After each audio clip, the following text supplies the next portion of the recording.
Also a returning varsity letterman, Gabe Rios.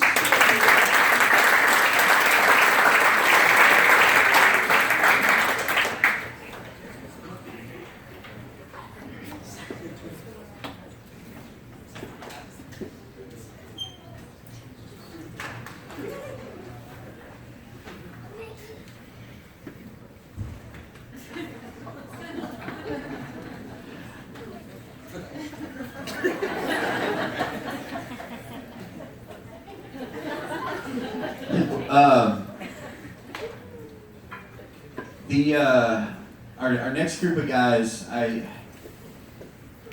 guys have been around with me long enough to know by now, or you figured out today that I can talk a lot, especially when I'm talking about something that I enjoy speaking about.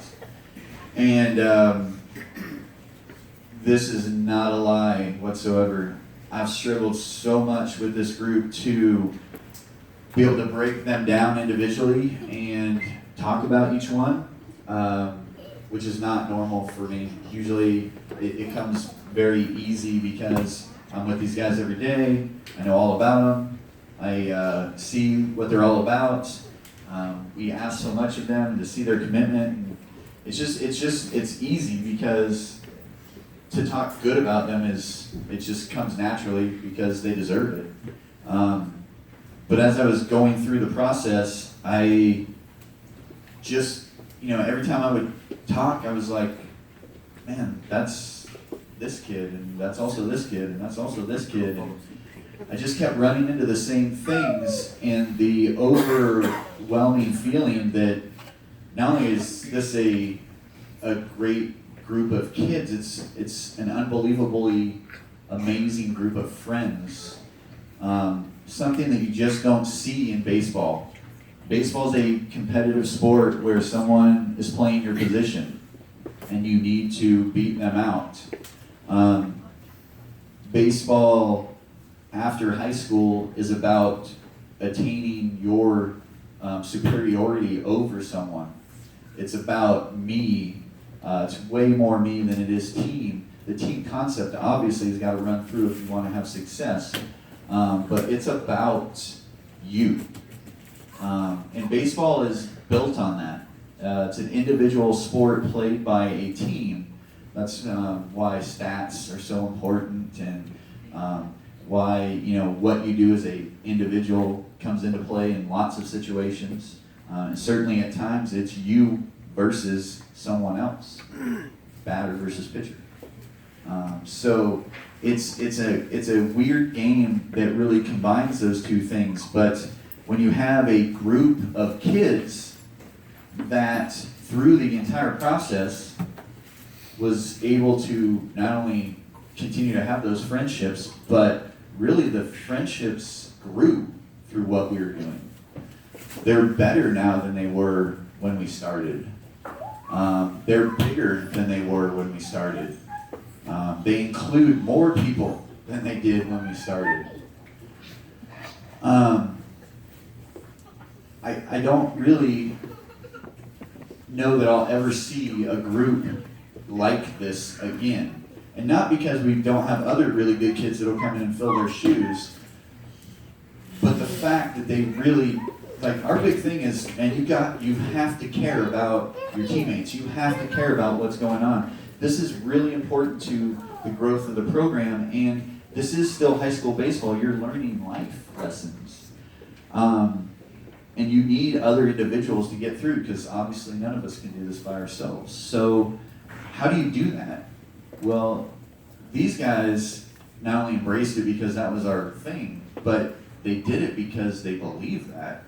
They did it because they've been doing it for years. The more I dove into, the relationships that were being built, the more I found out, this kid played with this kid, and this kid played with this kid, and they've been playing since they were 7, and these kids have been playing, since they were in Little League, and, it's unbelievable. So as I tried to work through the process, this is really just what I came up with. This is undoubtedly one of the greatest groups of young men that I've ever had the pleasure of being around.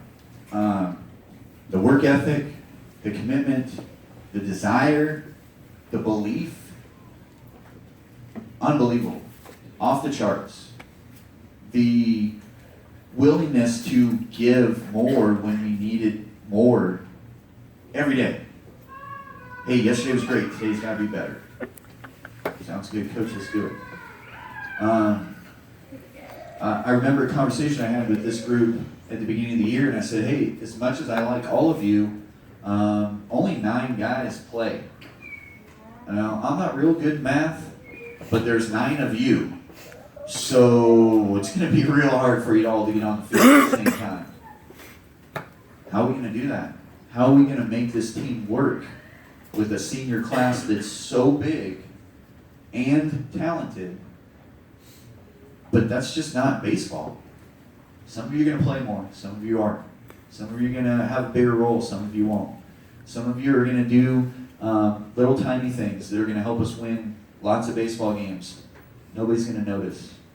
The only people that are going to know is us. Are you willing to do that? Sounds good, coach. Let's do that. I really, really, really didn't know how to really explain to everyone how much this group means to us, the program, Verrado Baseball. But to me personally, it's very difficult. And as much as I like to talk, as much as I have to say, I find myself at a loss a lot with these guys. So I just want to say that this group gave us everything. They treated us like we, when we came over and we took control of what was going on, that we'd been coaching there for years. And it's something that I'll never, ever, ever forget. I mean, I've been doing this a long time, so you very rarely get surprised. You very rarely does something different happen. It's very much the same. It's kind of like baseball. It's pretty much the same thing all the time. With this group, it was not the same. And I'll never, never forget that. So I will introduce these guys individually, but I want them to walk up here as a group because this is one of the best groups I've ever had a chance to be around. And honestly, I just like watching them be who they are. So I'm going to have them come up, and then I will recognize them individually. This is our senior class, 2016.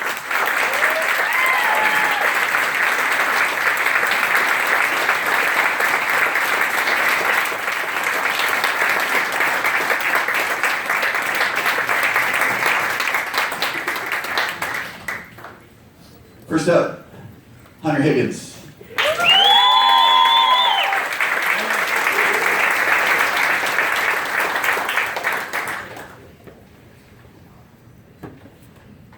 Shane Floyd.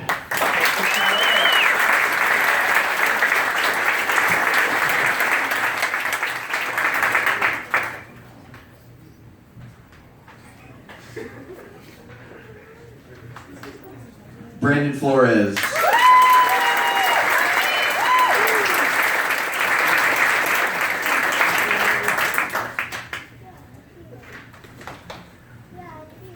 Carter Allen.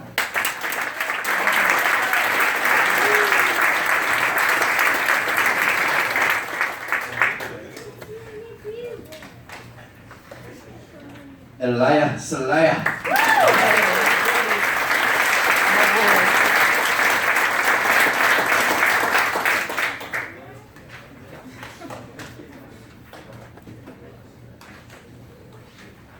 Andres Wright.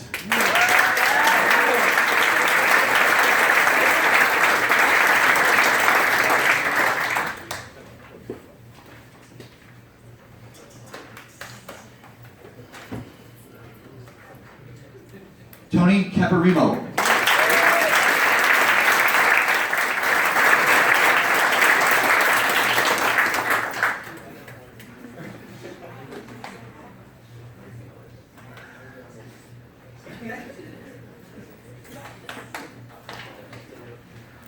Tristan Poole.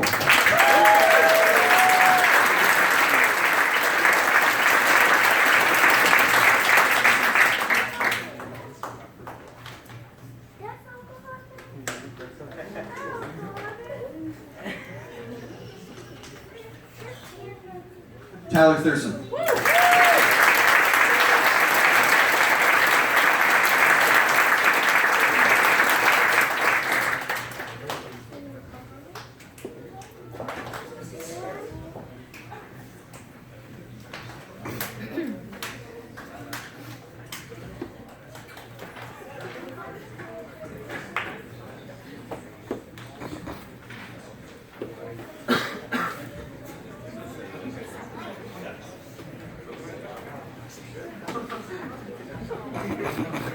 We literally started 2 games late because of handshakes and things that were happening in the dugout. I'm like, the umpire was like, hey, will you play today? I'm like, hey, we got like 7 handshakes left, man. Just leave us alone. All right. We got a couple, or a few individual awards here that I want to talk about. Certainly on a team. Again, we the team concept, what we do is really important. But these types of situations, you want to reach out to some of those people that did some things, a little bit above and beyond the norm for what's going on, and recognize some of those people. We certainly, individual awards are great, but the thing that I like about this group is just, the product that we put on the field this year was amazing. Our ability to play consistently was so good. We didn't lose 2 games in a row until the last 2 games of the season. And if you know baseball, that's not normal. It's very easy, especially in high school, to go into losing streaks, especially when you're playing a tough schedule. Our ability to bounce back and win the next game was tremendous. And that doesn't happen without depth. Sure, when the season starts, or when the spring gets going, there's 9 to 12 guys that get a majority of the playing time. That's just how things work. But to win games at a high level like we were able to do, it takes all guys on the roster. And as I said before, with our senior group, very, very rarely, basically about halfway through the season, you start to lose seniors because they just don't play enough. You want to play, you don't play enough. You don't have as big a role as you wish you had, whatever the reason is. Not only did we never lose those guys contributed more mid to end of the year than they did at the beginning of the year. And their ability to stay focused and contribute is something that you just don't see in high school kids, because those are 2 qualities you don't usually learn until later on in life. So just the stuff that this group did, not only as individuals but as a team, is those are things that you hope that someday down the road we'll be able to do as a team. We've already started to do those things, and even though on the surface it looks like a great year and lots of great things happen, the part that I really, really love about this group is their ability to play the game for each other, utilizing each other, and understanding that sometimes that means that you don't actually play in the game, but you can still be contributing. We did, however, have a couple games where we actually used every single player on our team in a game. And that wasn't because we were winning by 15. That was because we needed to win the game, and it was close. And it was amazing. And to see guys step up, to see guys understand, if you get hit for or this happens or you get taken out, it's just part of the game. And this group did it tremendously. We want to recognize a few individuals, certain awards. First one up is Pitcher of the Year Award. Our Pitcher of the Year Award was, at the beginning of the year, we really didn't know who any of our pitchers were going to be. As the year went on, we had lots of guys to use, and the growth in our pitching staff was tremendous. It was it really, if you know anything about baseball, you cannot win if you can't pitch. And we didn't really have a clear-cut number 1 guy, but we had a lot of guys that could get the job done. and then they did. These two guys stood out amongst them. First guy up, his record 6-2, a 3.32 ERA, 57 innings pitched, the most on the team, 42 strikeouts, 18 walks. Really became our go-to guy mid to end of the season, and just did a tremendous job for us. So we have a co-pitcher of the year. The first one is Brecken Montano.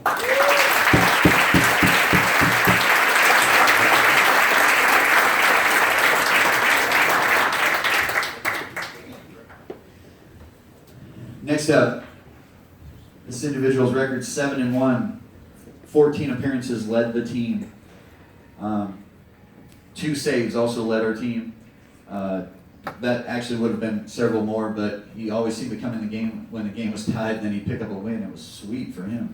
You know, it was just rolling in him. 29.1 innings pitched, 18 strikeouts, 12 walks, and most impressively, a 195 batting average against. Our other co-pitcher of the year, Tony Caparino.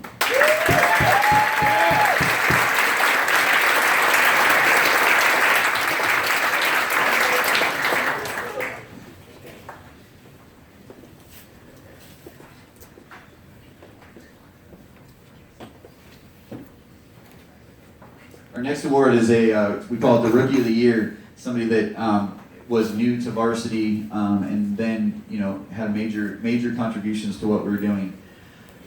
It doesn't necessarily reflect statistically.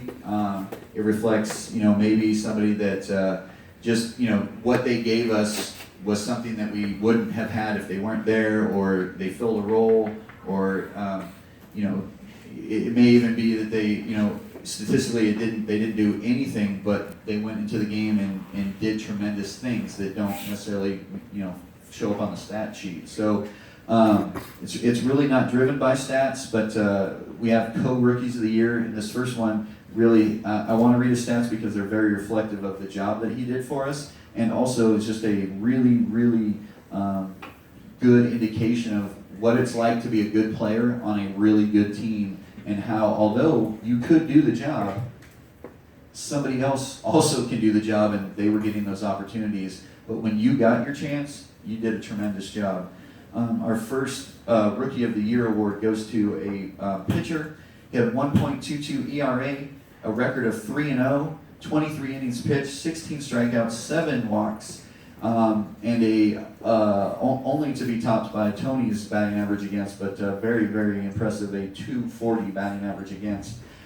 Just did not only a tremendous job for us on the mound, but this is a guy that would be a starter on so many teams, but on our team he had a role, and he played his role amazingly in Smaddox Fast.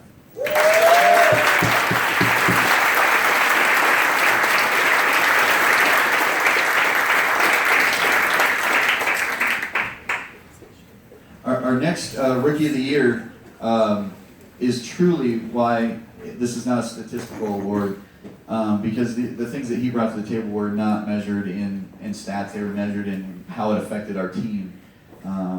This guy was one of the best teammates you could ever have. When he was not in the game, he was the best guy on the bench. He was the guy always doing something, always trying to contribute, always trying to do something that was going to help us be successful. When he got in the game, well, that part was a no-doubter, because the talent level was gigantic. His ability to play the game of baseball is very good. But again, on a team full of good players, sometimes you don't get those opportunities, but you better take advantage of them when you do. And this guy certainly did. By the end of the year, had himself in the starting lineup in very crucial situations. Our second Rookie of the Year is Andrew Coleman.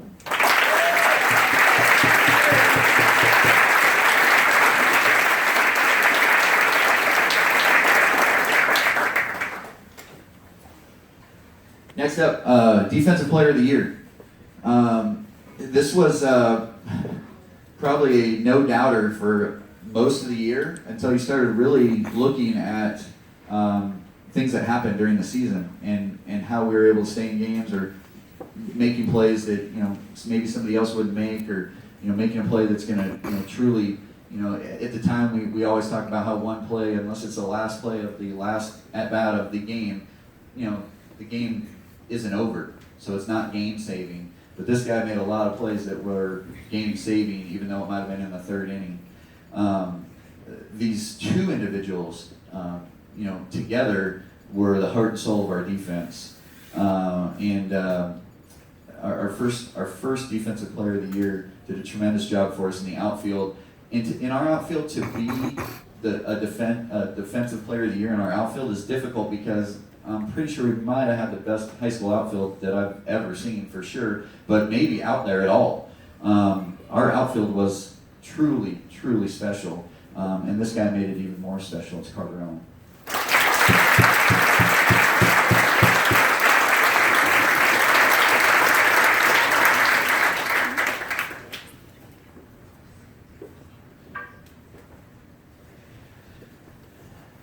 Our second defensive player of the year. I'm not sure that there's no way that anyone keeps a stat of this, but we started to because I've never, ever, ever, ever seen someone make game-saving plays on pickoffs to first base. I mean, pretty much a play that no one pays attention to, and yet I saw more plays during a game or during the season that I was like, how did that just happen? If you watch enough high school games, you see that people can't struggle throwing the ball to first base from a pickoff situation. And we were just as guilty at times. But some of the plays that were made at first base on a play that nobody cares about and no one will ever talk about after you pick it up and throw it back to the pitcher, were some of the greatest plays I've ever seen coaching, maybe even in my baseball life. And again, would anyone even pay attention to those? Well, I did, because every time we threw a ball over there, I was like, well, at least I know it won't be going by us over there, no matter what happens. Of course, that even pales in comparison to the other plays around the bag and the things that we were able to do. We played certain positionally, defensively, because of his ability to cover ground and do things. Just truly, truly, defense is so critical to playing baseball, especially at the high school level, but is so overlooked and nobody cares about until you can't actually play defense. But our other co-defensive player of the year is Tony Caprino.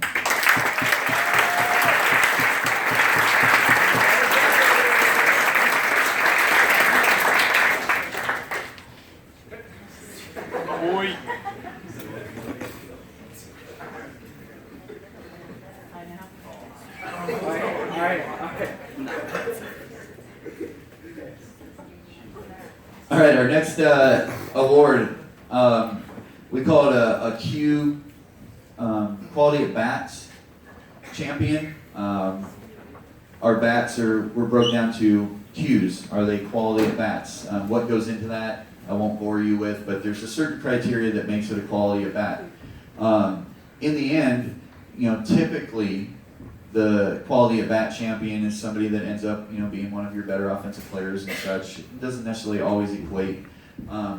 But the thing about that is you can really look back at someone's season and forget all of the other stats, but break it down to quality at bats and see how that projected onto your team winning games. More than, this guy, hit 400, or this guy, had 18 doubles or whatever. Obviously, those are great stats, and statistically are very important to baseball. But when you have somebody that can certainly combine those two, it would be ideal. But somebody that even just gives you, a quality at bat could be a ground ball to short with a runner at third base. Nobody really cares about that, except that's how you win games. And so the stuff that plays into quality at bats typically ends up tying itself to someone that has a great year statistically. But for us, from a coaching standpoint, it really, really breaks down that player as an offensive advantage that you guys have as a team. This year's quality at bat champion with 53 quality at bats out of 88, which gave him above a 60 percentage. So over more than half of his at-bats were quality team at-bats. That's Elijah Zelaya.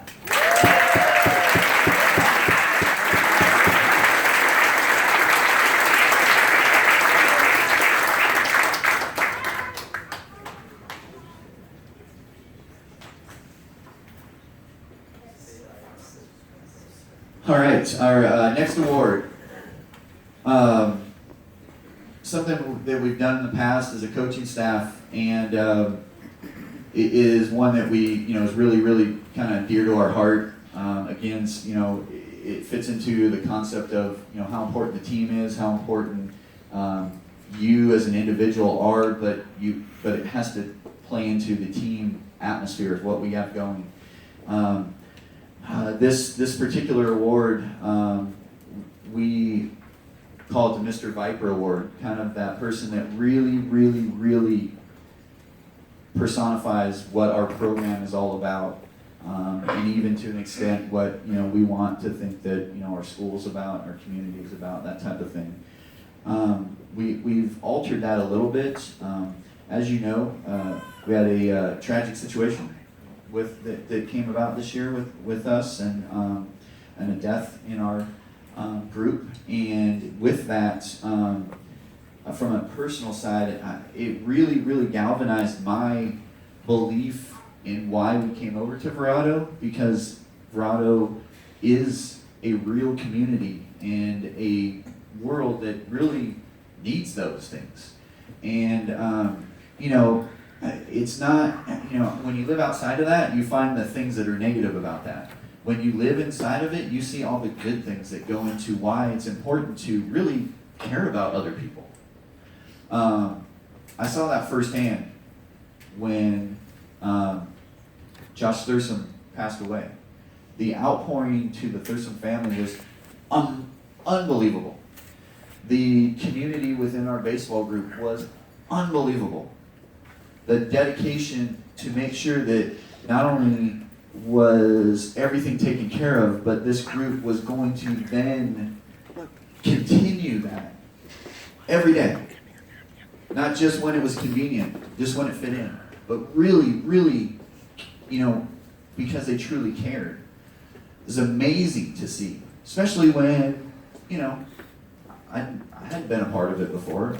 I didn't, to be honest, there's people in here that I haven't even had a chance to speak to because of our circumstances being new. And those relationships will grow. But the people around here know each other. And it was something really, really special.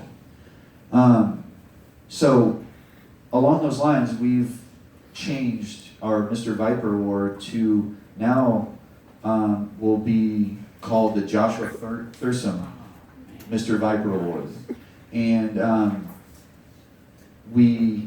the Thurstons do not know about this, but when we go into next spring, we're going to plant a tree at the field in Joshua's name, and hopefully that you guys would come back and be a part of that, and just continue the community support, because things like this, when they happen to us, we got to get better. We got to move on. Everybody does their thing, but it never goes away. And certainly in this situation, it shouldn't go away. It should be remembered and celebrated, the 12 years that we got to be a part of. So this year's Mr. Viper, Joshua Thurston Award goes to a kid that honestly, when you do this as long as I have, you have kids where you're like, God, I just hope my kid turns out like that. And this is one of those kids. On the field, off the field, everything about him, everything that we do, just everything that you would want in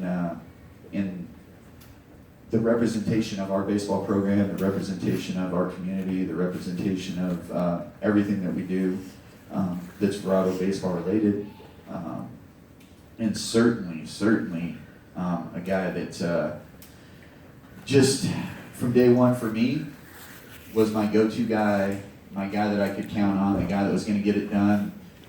Who knows if he really thought I was crazy or not, but he was just going to do it because he believed in what I was doing, what we were doing as a coaching staff. This year's award winner is Tristan Poole.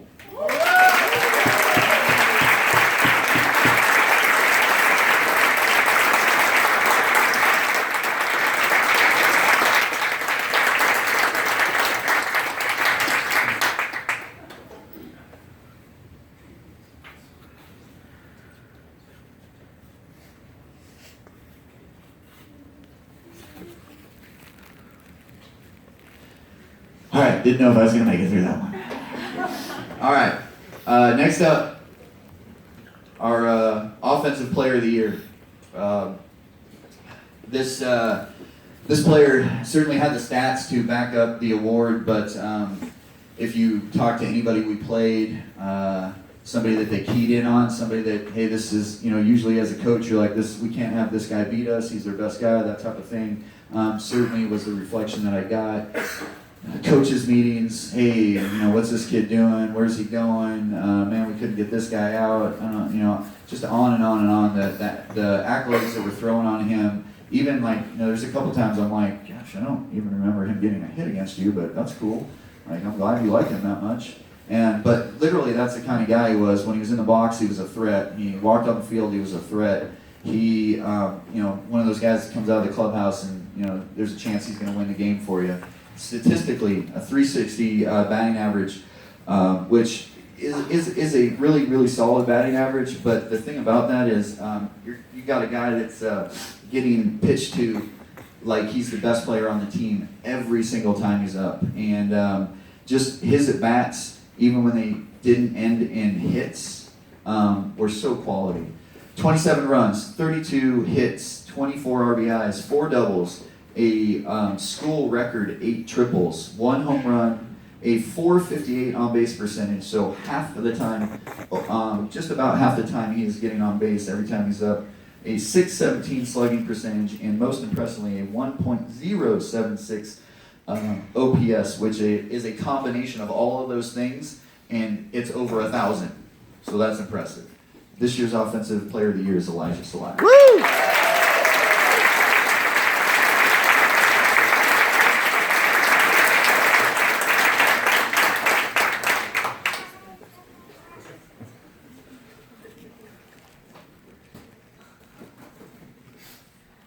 All right, our last award here is our Most Valuable Player Award. This individual, if you went back to the beginning of the season, maybe even back to the fall for sure, but even back to the early part of the spring, was somebody that we identified as somebody that was going to be really crucial to us being having success, or us being successful.